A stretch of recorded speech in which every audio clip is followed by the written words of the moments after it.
San Antonio Soccer Examiner Chris Hockman here with an update of MLS Week 10. Apologies for starting so late. I thought I had more time in the week. It was a miscalculation on my part. I'm still feeling sick. But yeah, hopefully I'll have some more time next week.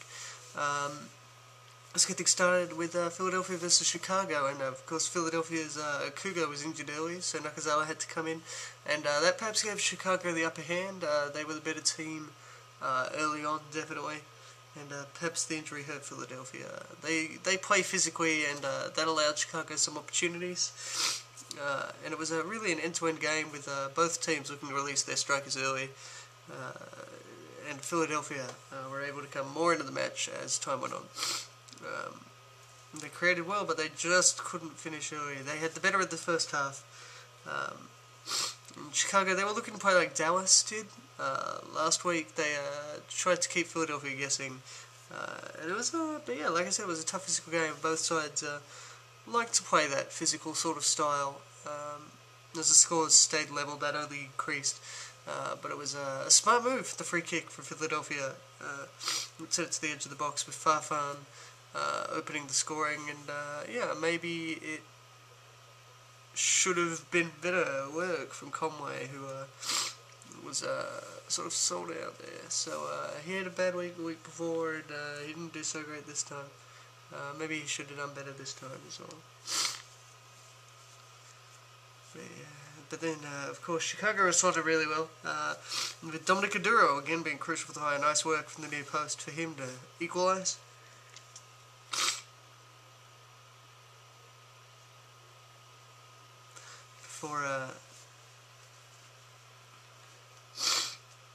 The game really opened up after the goals, and Philadelphia were lucky with a clearance off the line, keeping it level, and Philadelphia were giving Chicago far too much space, but in the end it was a wonder goal from Ruiz.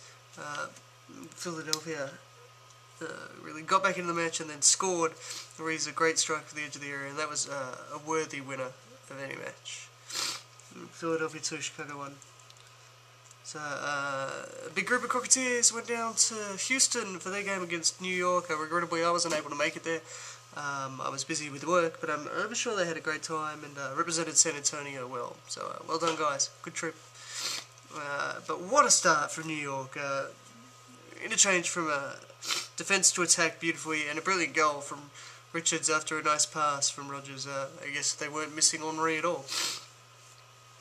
New York were getting plenty of space wide. Houston were really struggling early on until Will Bruin was taken down. It was a late penalty call, but it was a good decision. It was a great run from Bruin. He created the penalty before cutting in, selling out the defender to earn the penalty, and Brad Davis slots the penalty.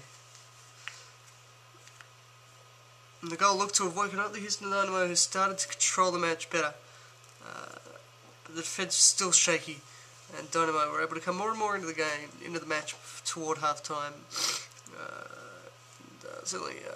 But the talking point before the game was the decision to bring Sutton in for Condell due to the fear of Houston on the set pieces. He showed his worth on Davis's corners. There were some nasty ones. They were well saved. New York were looking dangerous on the counter. It was key to their first goal. It was a quick transition, and that was a key part of their game. Tonight, it was a key part of their game throughout the season. Houston were also trying to play on the counter, but they lacked that final ball that New York had. Dynamo were making good runs, creating chances. They were quick. They had a quick front line, creating problems for New York. And then, of course, Koke came on and made his impact felt. Houston fans were delighted to see Koke score his first goal for the Dynamo. But unfortunately for Houston, it wasn't to be. They didn't manage to get all 3 points.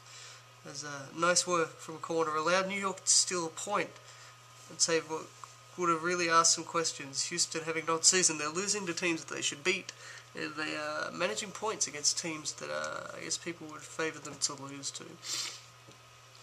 It was another rainy night in Seattle, as always, as they secured a surprising stoppage time win. It was a story of missed chances from both sides in a match that really was bereft of clear-cut chances.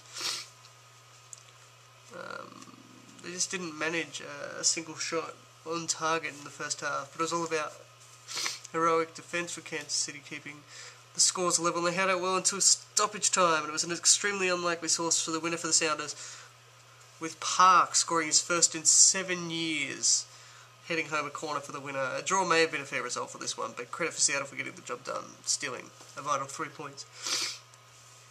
It's another week and it's another derby. This time it was the Super Classico at the Home Depot Center. And it was a capacity crowd, and again it was LA who ran out winners. Chivas have gone 4 years without a Super Classico win.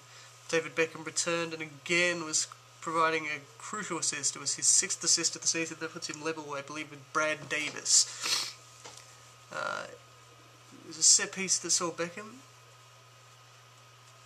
add his assist, as Chivas' poor defence left Barrett all alone and able to score in 26 minutes. Of course, as is customary for Bruce Arena, after the goal and as time ticked down, he had his men sit back and play defensively. It's what I've come to expect from Bruce Arena over the years, but that's how he plays it. It was an intense derby, and there were many hard challenges, but it was a fair match, and we only saw 2 yellow cards. LA keeping Chivas from having too many chances and walking away with a comfortable 1-0 win. It was an exciting finish of the Bay Area. San Jose snuck past the New England Revolution with all 3 goals came in the last 20 minutes. New England came out firing before San Jose managed to come back into the match. New England threatened late in the first half, and perhaps unlucky to miss out on a penalty call as the sides went into the break scoreless. San Jose then started the second half well before the match started to fade out, coming back to life in the 71st minute after a clever double change from Yalap. It was a nice cross from Wondolowski with some McLaughlin finding space in the box unmarked to score a solid diving header. The goal sparked San Jose into life, almost scoring his second in the 79th minute before the second did come. It was a brilliant free kick from Colby that was all but certain to win the game for San Jose. New England weren't about to be counted out, and the Revs responded with a solid free kick of their own to make the final minutes nervous. In the end, it wasn't to be. San Jose holding up a 2-1 win. Gerald Winfield remains a fortress, and could Columbus be starting to fall after their second straight loss? It was a tight first half with both teams creating a number of chances, but both defences were able to stand strong. It didn't take long after the half for the deadlock to be broken over, and for the second week in a row, a former crewman was crucial against the Crew. This time it was Brunner with the solid header off a free kick just after the half. The goal sparked a dominant half from the Timbers, but they couldn't find a second, managing a convincing win despite the 1-0 scoreline. It was another draw for Colorado, a quiet 0-0 at home to Toronto. Pickens produced the highlight of the match with a superb save from Sulsma, saving the point. Both sides really failed to produce chances, as shown by the shot count of 2 apiece. Not really a very exciting match. And another night in Dallas, another weather delay, but hopefully everybody's okay in Dallas after the storms this week. Same for Kansas City. Saw photos of the staff having to evacuate. So hopefully everyone is okay in all those cities affected by the storms. Thoughts are with you. Another weather delay in Dallas, and funnily enough, was at exactly the same point the LA weather delay happened at the 83rd minute. So go figure. Unfortunately for Dallas, Breck Shea couldn't produce the goods this time after an almost 2-hour delay. The draw gave RSL their first ever point at Pizza Hut Park. It was their 9th attempt.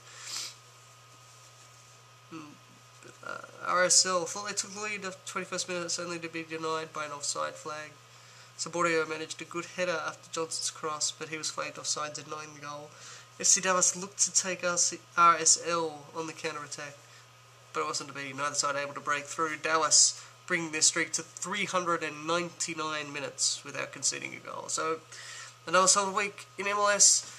Next week sees the biggest derby for San Antonio MLS fans as FC Dallas travel to Houston Dynamo. We've seen the hype. It's good to see the teams getting into it.